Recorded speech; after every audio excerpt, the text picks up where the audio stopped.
பராசக்தி நமோ நமக. ஓம் பார்வதி பராசக்தி நமோ நமக.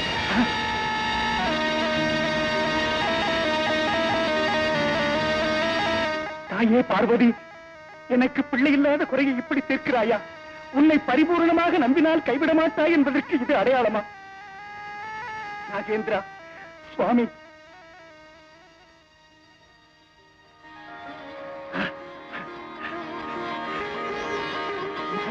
ஜெகன் மாதா,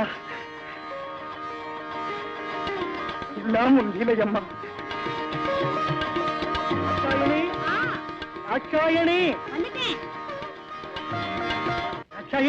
கோயில் கற்பகிரகத்துல இந்த குழந்தை இருந்தது. சோழவடி அம்மன் தான் இந்த குழந்தையை கொடுத்தா. அப்படியா? நான் இங்க இருந்து போய் கோயில் கதவை திறந்தனோ இல்லையோ, பாம்பு படம் எடுத்து கொடை முடிச்சுட்டு இருந்தது. இது பாலகிருஷ்ணன் மாதிரி தூங்கிட்டு இருந்தது. அப்படியா? இதெல்லாம் அம்பாளுடைய கருணை.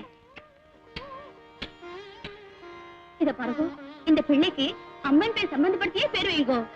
தாட்சாயினி, பராசக்தி கோயில்ல அர்ச்சனை பண்ணிட்டு இருந்த குருக்களாத்துக்கு வந்த குழந்தைக்கு வாய்மனுக்கு பர்வதகுமாரன்னு பேர் வச்சிடுவோம். வச்சிருங்க, அந்த பேரே வச்சிருங்க, பர்வதகுமாரன்.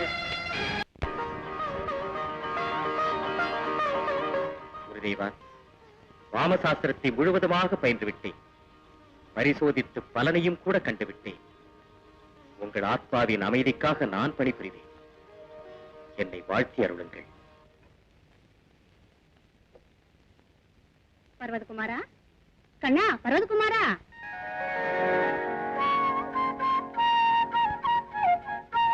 வந்துட்டேன் அம்மா. அம்மா,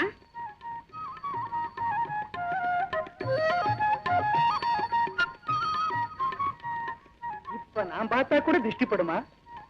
நல்லா இருக்கே, நான் பார்த்தா கூட திருஷ்டி பட்டுடும். அது சரி, பத்மநாப சாஸ்திரி ஆத்துல அவர் பொண்ணுக்கு பிறந்த நாளாச்சே, போக வேண்டாம்? பரிசு ஏதாவது கொடுக்க வேண்டாமோ? இதோ இப்போ வரேன். ஏன்பா, பகவான் கொடுத்த இந்த இதயத்தை போல உயர்ந்தது வேறு எதுவும் இல்லை. இந்த உயர்ந்த இதயத்தால் வாழ்த்துவதே பரிசுதானே. கண்ணா பர்வதகுமாரா, விசேஷங்களுக்கு போகும்போது நெருங்கையோட போக கூடாதுன்னு சொல்லுவா. இந்தாங்க, இந்த சங்கிலியை பண்ண சொன்னேன். சந்தோஷம். இப்பவே ரொம்ப நேராச்சு, புறப்படலாமா? அதோ பேசிட்டு இருக்கும்போதே வந்துட்டாளே, 100 ஆயுசு. அங்கே இருங்கோ, அங்கே இருங்கோ. அடியே, எங்கே தொலைஞ்ச? வந்தவாளுக்கு காலால தண்ணி கொண்டு வா. இந்தாங்கோ, குழந்தைய வாங்கிக்கோங்க. கூட